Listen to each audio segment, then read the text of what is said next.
Halo, perkenalkan nama saya Esra Mutia Suprata dari kelas 81 dan asal sekolah saya SMP SMA Safus Jambi, dan saya dari Penggalang Terapel.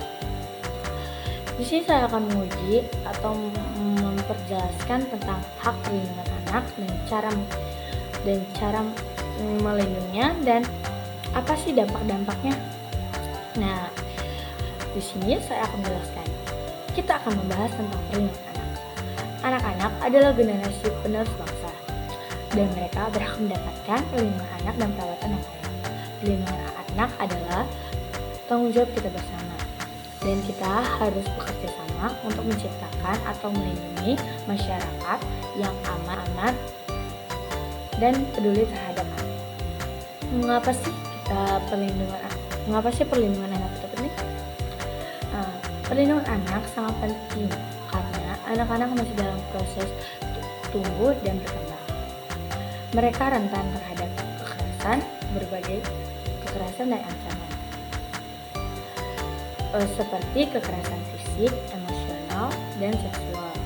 Kekerasan dan pelantaran anak dapat memiliki dampak jangka panjang dan pada kesehatan mental dan fisik mereka. Bentuk-bentuk kekerasan pada anak. Ada beberapa bentuk kekerasan pada anak. 1. Kekerasan fisik seperti pukulan, tendangan, atau kayak berbagai macam tentang ke fisik gitu. Kedua, ada kekerasan emosional seperti penghinaan, penolakan, dan lain-lain. Ketiga, kekerasan seksual seperti pelecehan seksual, eksploitasi seksual, dan lain-lain. Pelantaran tidak memenuhi kebutuhan dasar anak seperti makanan, tempat tinggal, dan pakaian mereka. Dampak kekerasan terhadap anak.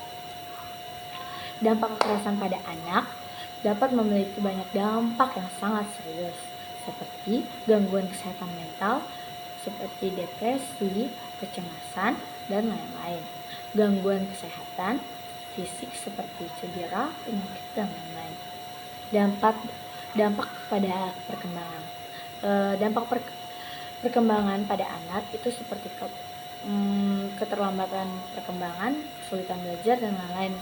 Aku memberi contoh tentang yang dampak pada perkembangan, seperti dia bakal susah berjalan pada usia 2-3 tahun, dia bakal susah berjalan atau berbicara. Padahal kan di usia segitu dia udah bisa berjalan atau ngomong, belajar ngomong. Nah, sini saya akan menjelaskan tentang cara melindungi anak.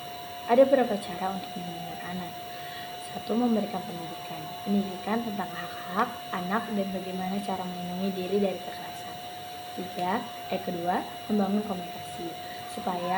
Kenapa sih kita membangun komunikasi untuk anak? Supaya anak itu bisa jujur dan terbuka terhadap orang tua. Nah, yang ketiga, melaporkan kekerasan terhadap anak terhadap pihak berwajib. Itu seperti misalnya, aku memberi contoh seperti anak dipukul atau gimana gitu. Nah, di sini kita harus mengadukan anak ke pihak berwajib. Jadi seperti itu. Nah, dan tanggung jawab kita bersama di sini, perlindungan anak, tanggung jawab kita bersama. Ingat, perlindungan anak itu tanggung jawab kita bersama. Orang tua, masyarakat, dan pemerintah memiliki peran penting dalam melindungi anak. Kita harus bekerja sama untuk menciptakan masyarakat yang aman dan peduli terhadap anak. Jangan membiarkan anak, misalnya anak dibully, tapi orang tua tetap bersikukuh membiarkan, kayak mereka nggak peduli terhadap anak itu walau udah dibully sama teman atau teman sebagainya lah, seperti itu. Nah, di sini aku akan mengambil kesimpulan dari semua penjelasan aku tadi.